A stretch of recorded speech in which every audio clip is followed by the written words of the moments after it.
Bab 269, Murid langsung sang master. Akhirnya, Ouyang Lanshan tetap saja kalah di tangan Wei.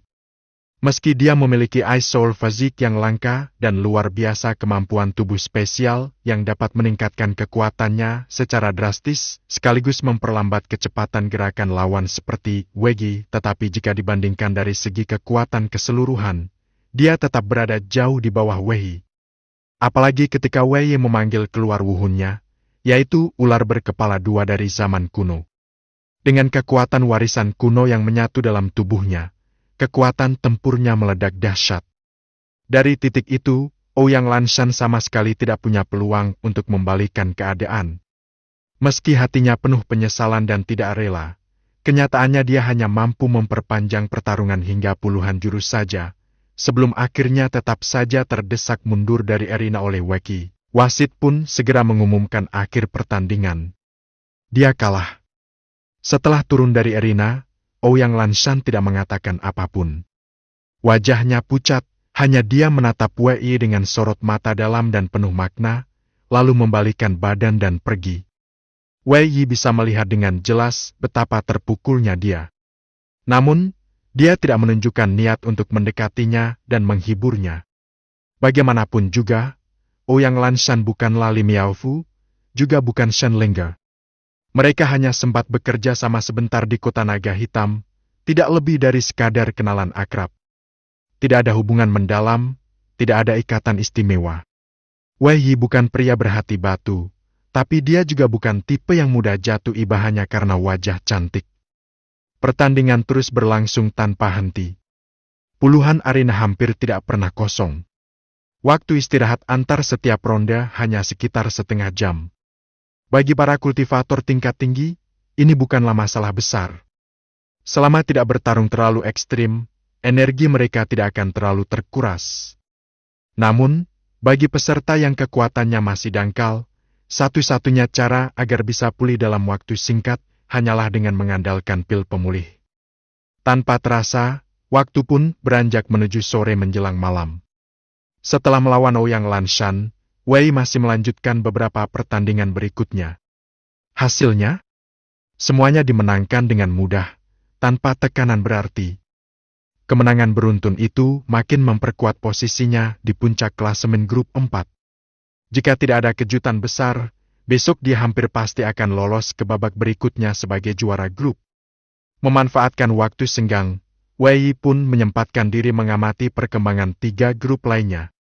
Grup pertama di grup ini, 2 peserta teratas sama-sama belum terkalahkan. Salah satunya adalah Li Miaofu, dan lawannya yang juga memegang rekor sempurna adalah Lin Ruizong, murid utama dari sekte Shao. Keduanya belum saling bertemu, artinya mereka masing-masing telah mengalahkan seluruh lawan lainnya. Grup kedua Wei awalnya mengira sahabatnya, Liu Gaozhe, akan mendominasi, tapi ternyata posisi teratas justru diduduki oleh seorang pemuda bernama Ducha, anggota militer Kekaisaran Chu. Dia dikenal dengan julukan Shao Baiki alias Baiki kecil, merujuk pada jenderal legendaris dari masa lalu. Skor Ducha sama persis dengan Wei, tetapi cara bertarungnya jauh lebih brutal. 3 lawan pertamanya semua berakhir tragis, ada yang dibunuh, ada pula yang dibuat cacat permanen. Kekejamannya membuat para peserta lain gentar. Setelah itu, tidak ada satu pun yang berani naik arena melawannya. Pertandingannya bahkan tak perlu berlangsung, langsung menang tanpa tanding. Liu Gaozhe berada tepat di bawahnya karena kalah jumlah pertandingan. Tapi cepat atau lambat, mereka pasti akan bentrok. Wei tahu betul karakter Liu Gaozhe angkuh, keras kepala, dan pantang menyerah. Menyerah tanpa bertarung, itu sama saja menghina harga dirinya. Grup ketiga disinilah nasib paling sial menimpa Xianyuhu. Meski kekuatannya hebat, ia hanya bisa berada di peringkat kelima. Teman mereka, si Tushin, sedikit lebih beruntung, menduduki posisi keempat. 3 teratas. Yang pertama adalah Zhonggu, perwakilan dari keluarga kerajaan Chu yang dijuluki si gila harimau. Kedua dan ketiga masing-masing diisi oleh jenius dari keluarga Jiang dan salah satu klan kuat dari selatan. Jika dilihat-lihat, grup 4 tempat Wei Yi bertanding justru yang paling minim pesaing kuat. Apalagi setelah dia mengalahkan Ouyang Lanshan, hampir tak ada lagi lawan sepadan. Peringkat kedua di bawahnya adalah putra bangsawan dari keluarga kerajaan, bernama Zhong Tianchen. Dan di pertandingan terakhir babak penyisihan, Wei Yi akan menghadapi dia. Dari kursi kehormatan, pangeran ketiga pun mengamati jalannya turnamen dan memperhatikan duel yang akan segera terjadi. Tatapannya mengarah pada arena di mana Wei Yi dan Zhong Tianchen akan bertemu. Tak kusangka Tianchen akan bertemu Wei Yi, gumamnya sambil tersenyum ringan. Lalu dia menoleh ke sisi dan bertanya, Lao Zhu, menurutmu seberapa besar peluang Tianchen menang? Kakek tua di sampingnya, dikenal sebagai Lao Zhu bunga matahari, diam sejenak sebelum menjawab. Sekitar 40%. Anak muda bernama Wei Yi itu bukan lawan yang mudah. Cuma 40%? Dahi pangeran ketiga mengernyit, jelas tidak puas. Memang, Wei Yi adalah murid utama sekta Overlord, tapi Gong Tianchen juga salah satu perwakilan paling berbakat dari keluarga kerajaan. Meski Zhong Gusi, monster lebih kuat, menurut sang pangeran, Zhong Tianchen lah yang seharusnya menjadi wajah sejati keluarga kekaisaran. Dia sangat berharap Zhong Tianchen bisa meraih gelar juara dalam Jiangnan Martial Assembly kali ini, dan tentu saja, tidak kalah di babak penyisihan. Kalau dia bisa mengaktifkan teknik rahasia itu sepenuhnya, mungkin peluangnya bisa meningkat 2 kali lipat. Toh, Wei Yi juga tidak sepenuhnya tanpa kelemahan. Tambah Lao Zhu bunga matahari dengan tenang. Begitu, ya? Pangeran ketiga mengangguk pelan, lalu termenung. Beberapa detik kemudian, matanya tampak lebih tegas. Ia melepas sebuah cincin misterius berwarna emas gelap dari jari telunjuk kanannya, lalu dengan tenang menyerahkannya kepada pelayan kepercayaannya, Gong Gong Lu. Sang pelayan pun mengangguk paham dan dengan cepat membawa cincin itu menuju tempat Zhong Tianchen, yang saat itu belum naik ke arena. Di bawah panggung, Li Miaofu berjalan menghampiri Wei Yi. Kau tidak bertanding? Tanya Wei Yi dengan sedikit terkejut. Pertandingan grupku agak lambat. Sepertinya tidak selesai hari ini. Giliranku kemungkinan besar baru besok. Jawab Li Miaofu tenang. Oh, jadi kau kesini, khawatir padaku? Tanya Wei Yi dengan menggoda, sambil mengedipkan mata. Wajah Li Miaofu langsung merona. Meski sedikit malu, dia tidak menolak dan pelan-pelan mengangguk. Setelah kedekatan fisik mereka yang sebelumnya, dia jadi lebih terbuka. Hati-hati nanti saat melawan Zhong Tianchen. Bisiknya pelan. Dia bukan hanya bangsawan biasa. Dia juga murid langsung dari Master Sun Yu, alkemis nomor 1 di Kekaisaran Chu. Walau namanya tidak terlalu terkenal, kekuatannya tak bisa diremehkan. Murid langsung Master Sun Yu? Wei Yi langsung terdiam sejenak. Sun Yu adalah sosok legendaris dalam dunia alkimia Kekaisaran Chu, bahkan menjadi idola dari para alkemis ternama. Bahkan Elder Chu dari Istana Alkimia pun tak sebanding dengannya.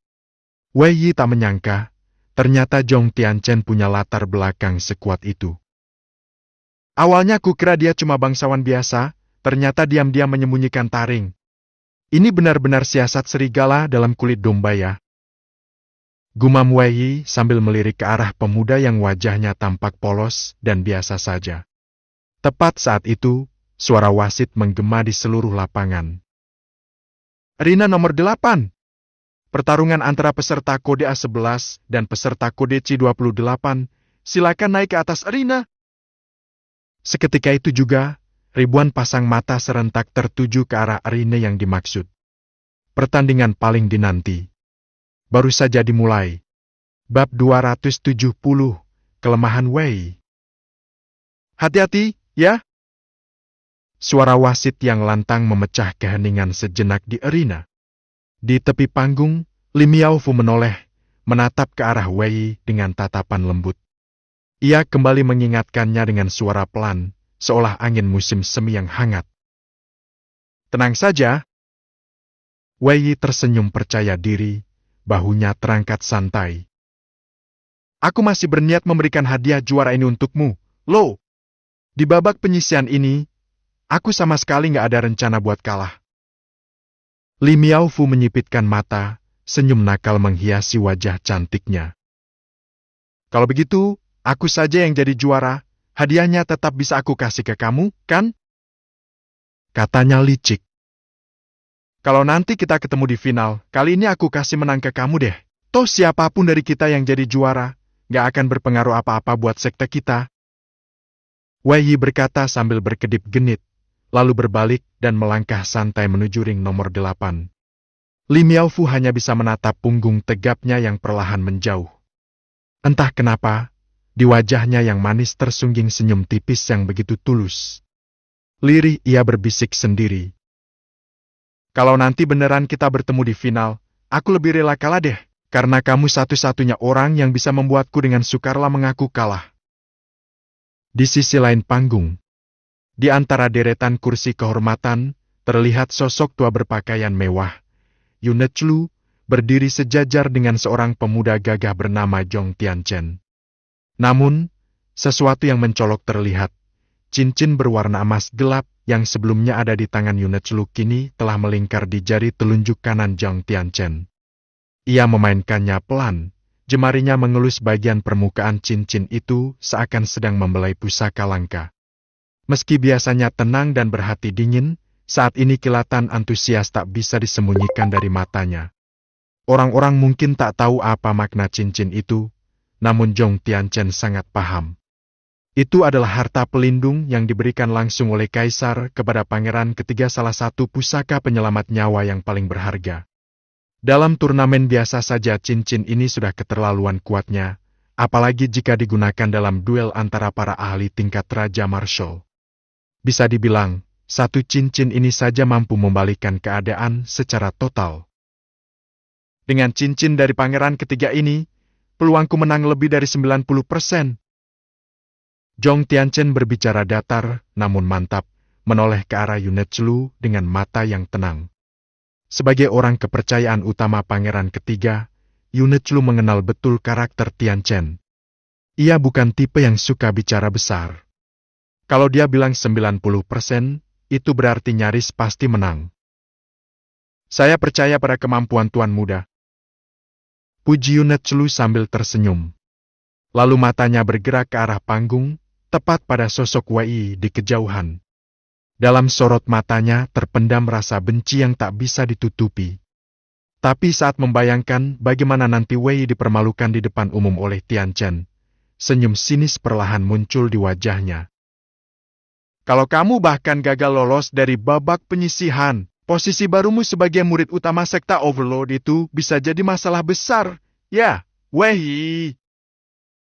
Gumamnya dalam hati penuh ejekan. Ia sudah membayangkan wajah frustasi Wei Yi setelah kalah. Wajah tampan yang selama ini penuh keyakinan itu akan terlihat seperti anak kecil yang mainannya dirampas. Yang mulia Pangeran sangat berharap kamu menjadi juara. Sejak awal, beliau hanya menginginkan kamu yang menang. Lanjut Yunechlu, seakan mengingatkan kembali pada beban harapan itu. Biarkan aku menang dulu di pertarungan ini. Jawab Tianchen santai. Benar seperti yang Yunechlu tahu, Tianchen bukan tipe yang suka membual. Ia hanya bicara saat benar-benar yakin. Dan kali ini, berkat cincin pusaka itu, ia sangat yakin akan kemenangannya. Wasit pun akhirnya memanggil mereka ke arena. Di atas panggung nomor 8, Wei Yi dan Zhong Tianchen berdiri berhadapan. Ini pertama kalinya mereka bertemu langsung. Namun bedanya, Zhong Tianchen sudah cukup mengenal Wei Yi, sementara Wei Yi sendiri tidak tahu banyak tentang pria di depannya ini. Itu karena Tianchen selama ini terlalu rendah hati dan tertutup. Hanya kalangan dalam istana kerajaan yang benar-benar tahu siapa dia. Justru kakaknya, Zhong Gusi Gila Perang, jauh lebih terkenal. Namanya bahkan dikenal luas di kalangan murid muda dari berbagai sekte. Ketika terkenal, kamu akan dihormati tapi juga menjadi sorotan. Dan ketika tidak terkenal, kamu bisa menyimpan kartu trufmu lebih lama. Dalam konteks ini, Duel mereka jelas menguntungkan Zhong Tianchen. Kalau aku bisa mengalahkanmu, maka aku yang akan jadi juara grup besok. Tianchen tiba-tiba membuka percakapan. Wei Yi menatap datar. Kamu sendiri bilang kalau. Masalahnya, kalau itu kecil kemungkinan jadi kenyataan. Bagi Wei Yi, walaupun ia tahu identitas rahasia Tianchen dari Li Miaofu, itu tetap tak mengubah pandangannya. Ia tidak percaya Tianchen bisa mengalahkannya. Sejak awal, tujuannya jelas menjadi juara umum di turnamen Wulin Jiangnan ini. Ia tidak pernah meremehkan lawan, tapi juga tidak pernah takut. Kamu percaya diri sekali. Tianchen tersenyum, seperti sedang menilai karakter Wei Yi lebih dalam. Ia tak terganggu dengan sorakan penonton. Dari sikapnya, bisa dilihat bahwa Tianchen adalah tipe orang yang hidup dengan standar sendiri, tak peduli komentar orang lain. Makanya, di tahun pertama aku masuk sekte Overlord, aku langsung jadi murid utama. Jawab Wei Yi dengan senyum penuh percaya diri. Tapi Tianchen hanya menggeleng pelan, lalu berkata tajam. Itu hanya membuktikan kalau generasi sekarang di sekte Overlord sangat payah. Mungkin banyak yang sependapat denganmu. Tapi, pendapat orang biasa tetaplah pendapat orang biasa. Wei Yi balas menohok. Orang biasa? Tianchen terkekeh. Wajahnya menyeratkan ejekan. Wei Yi melanjutkan dengan santai. Orang yang tak bisa mencapai sesuatu, lalu berkata itu tak mungkin dicapai orang lain. Bukankah itu definisi dari orang biasa? Ambil contoh kamu. Kamu murid dari orang nomor 1 di dunia alkimia. Banyak yang menganggap itu mustahil, tapi bagiku, tidak. Dan jadi murid terbaik di dunia alkimia. Lalu kenapa? Itu bukan berarti kamu otomatis hebat, bukan? Bahkan sang master pun suatu hari akan dilampaui. Setuju nggak? Ucapannya terdengar seakan santai, tapi menusuk tajam. Tatapan Tianchen langsung berubah tajam. Ia tidak bisa menyangkal kata-kata Wei Yi mengena. Jika Wei Yi bersikap arogan dan membual, ia bisa dengan mudah mengabaikannya. Tapi gaya bicara santai yang menyeratkan penghinaan seperti ini, membuat darahnya mendidih. Bahkan Tianchen yang biasanya tenang, mulai merasa emosinya terusik. Kamu memang percaya diri, dan memang pantas percaya diri. Itu pun harus kuakui. Akhirnya ia berkata dengan serius. Kau terlalu memuji. Wei Yi membalas ringan, meskipun dalam hatinya sedikit kecewa karena Tianchen bisa tetap tenang. Ia berharap bisa memancing Tianchen agar marah, namun nyatanya, lawannya punya kedalaman mental yang lebih dalam dari perkiraannya. Tapi tetap saja, hari ini kamu akan kalah dariku. Kau mungkin berpikir aku lebih lemah.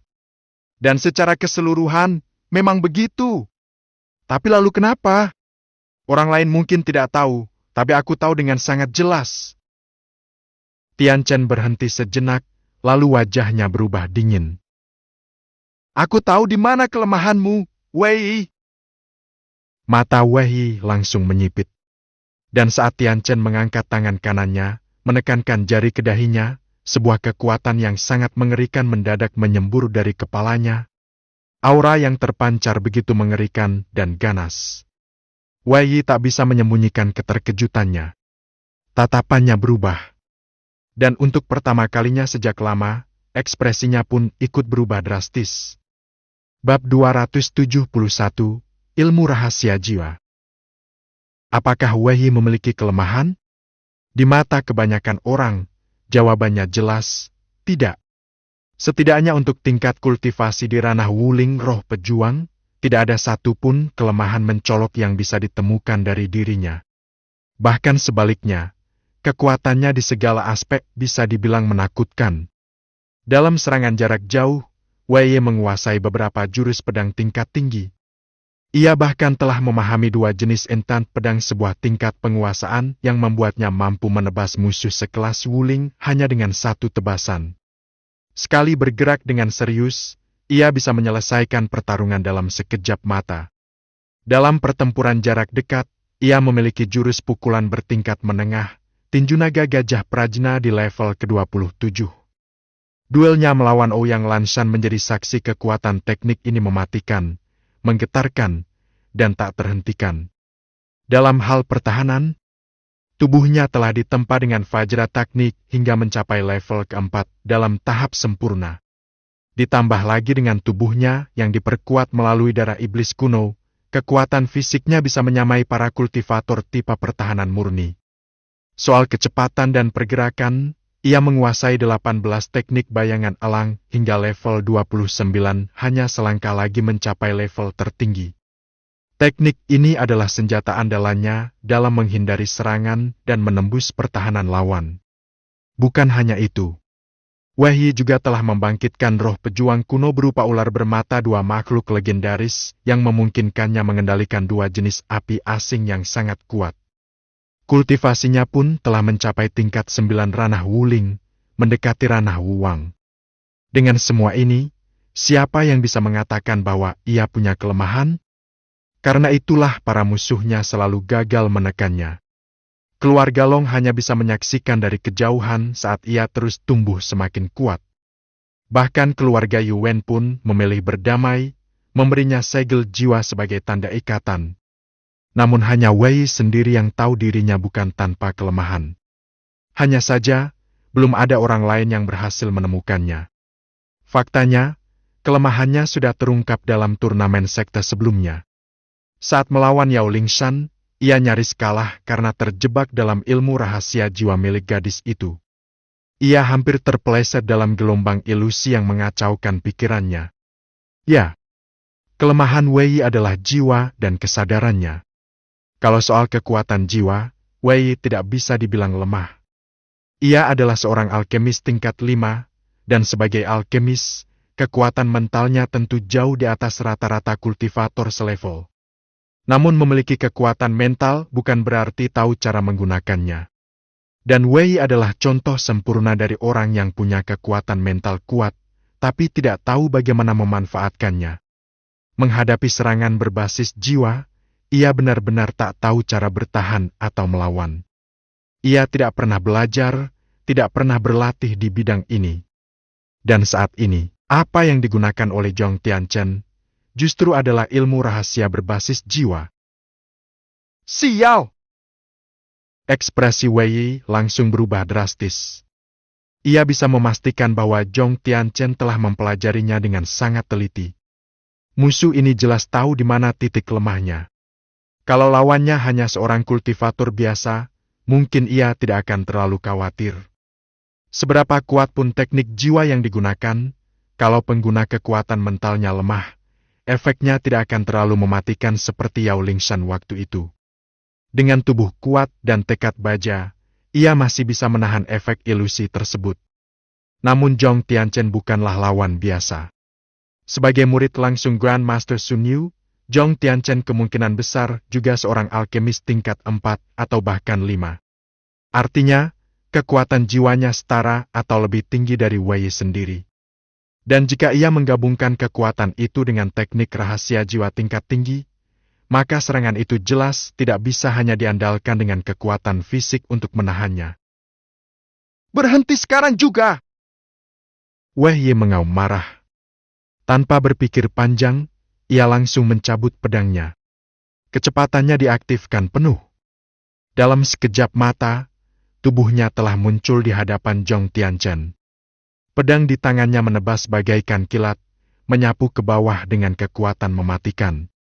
Tebasan itu begitu cepat hingga hanya menyisakan bayangan cahaya hitam kehijauan di udara bayangan kematian. Aura pedang dingin dan tajam meledak hebat. Harus diakui, reaksi Wei sangat cepat. Bahkan dengan persiapan mental, Zhong Tianchen masih saja tersentak kaget. Terutama ketika tebasan pedang itu datang menghantam, membawa kekuatan yang begitu mengerikan hingga wajah Zhong Tianchen sempat memucat. Untung aku sudah siap. Gumam Zhong Tianchen dengan napas tertahan. Ia tidak mundur. Tidak pula menghindar. Ia hanya mengangkat tangan kanannya menunjukkan cincin berwarna emas gelap di jari telunjuknya. Seketika aura pedang menyerang. Namun saat aura itu menyentuh cincin tersebut, Kilatan cahaya menyilaukan tiba-tiba meledak dari permukaan logam. Cahaya itu lalu berubah menjadi kubah pelindung besar berwarna emas gelap yang sepenuhnya melindungi tubuh Zhong Tianchen. Boom! Aura pedang menghantam pelindung itu, langsung meledak seketika, tapi pelindungnya sama sekali tidak rusak. Bahkan tidak bergoyang sedikit pun. Kekuatan pertahanan dari cincin itu benar-benar di luar nalar. Pelindung ini memang hanya bisa digunakan sekali sehari, ujar Zhong Tianchen dengan senyum sinis. Tapi dalam satu aktivasi, bahkan serangan tingkat tuang pun butuh waktu lama untuk menembusnya. Kau tak akan bisa menghancurkannya, lupakan saja. Mendengar itu, wajah Wei Yi langsung mengeras. Namun ia tidak berhenti. Justru sebaliknya ia meledakkan seluruh kekuatan dalam dirinya. Bahkan roh pejuangnya ia panggil keluar. Aura tubuhnya langsung meningkat tajam, mencapai puncaknya. Pedang di tangannya melesat berkali-kali, menghantam pelindung itu dengan kecepatan gila. Dalam hitungan napas, puluhan tebasan menderu bagai badai. Langit di atas arena langsung dipenuhi hujan aura pedang. Para penonton ternganga tak percaya. Mereka buru-buru mundur, tidak ada yang berani mendekat. Bahkan wasit arena pun terpaksa menjauh. Boom! Boom! Boom! Ledakan-ledakan berturut-turut mengguncang udara. Namun pelindung emas gelap dari cincin itu memang layak disebut pusaka pelindung milik Pangeran Ketiga. Kuatnya bukan main. Meski dihujani serangan brutal, perlindungan itu masih berdiri kokoh, walaupun perlahan mulai bergetar hebat. Wajah Zhong Tianchen ikut menegang. Untung Pangeran Ketiga meminjamkan cincin ini padaku, kalau tidak, aku mungkin sudah mati dari tadi. Tak peduli apapun, aku harus menyelesaikan ini sekarang juga. Selama aku bisa menjatuhkannya dari arena, tak peduli seberapa kuat kultivasinya, pemenangnya tetap aku. Zhong Tianchen segera mengambil keputusan. Ia mengabaikan gempuran dari luar dan mulai fokus penuh pada teknik rahasia jiwanya. Ilmu jiwa memang kuat dan licik, tapi juga rumit dan tidak bisa dipakai sembarangan. Namun dengan kekuatan jiwa yang tak kalah dari Wei Yi, ditambah pengalaman sebagai alkemis, ia mampu mengendalikannya dengan sempurna. Dalam hitungan detik, kekuatan jiwanya berubah menjadi gelombang-gelombang perak yang menyebar ke segala arah. Arena seketika dipenuhi riak jiwa yang mengganggu kenyataan. Di luar arena, efeknya masih bisa ditahan. Tapi di dalam sekejap, dunia perak terbentuk dan menelan seluruh ruang arena. Wei Yi pun ikut tertelan ke dalamnya. Pemandangan di depan matanya langsung berubah drastis. Apa ini? Wei Yi mendongak dan mendapati dirinya bukan lagi di atas arena, melainkan telah terjebak di dalam dunia aneh penuh cahaya perak yang tidak dikenalnya. Bab 272, Kau terlalu cepat senang. Saat memandang sekeliling, yang terlihat hanyalah lautan cahaya perak yang berkilauan. Di atas langit, aliran sungai berwarna perak mengalir perlahan, bersilangan dan bertumpuk satu sama lain, membentuk pemandangan seperti galaksi luas di malam hari. Seluruh penjuru dipenuhi dataran perak tanpa batas. Sunyi, kosong, luas dan sepi, menciptakan rasa kesendirian yang dalam dan menusuk. Ini seperti dunia asing yang tidak nyata, sebuah ruang dimensi yang dibentuk dari kekuatan jiwa semata. Wei Yi berdiri tegak di tengah ruang itu. Ia menatap sekeliling, namun tak menemukan satu pun makhluk hidup, bahkan suara pun tak terdengar. Hanya dirinya, seorang diri. Alisnya perlahan mengerut. Perubahan yang mendadak dan aneh ini jelas di luar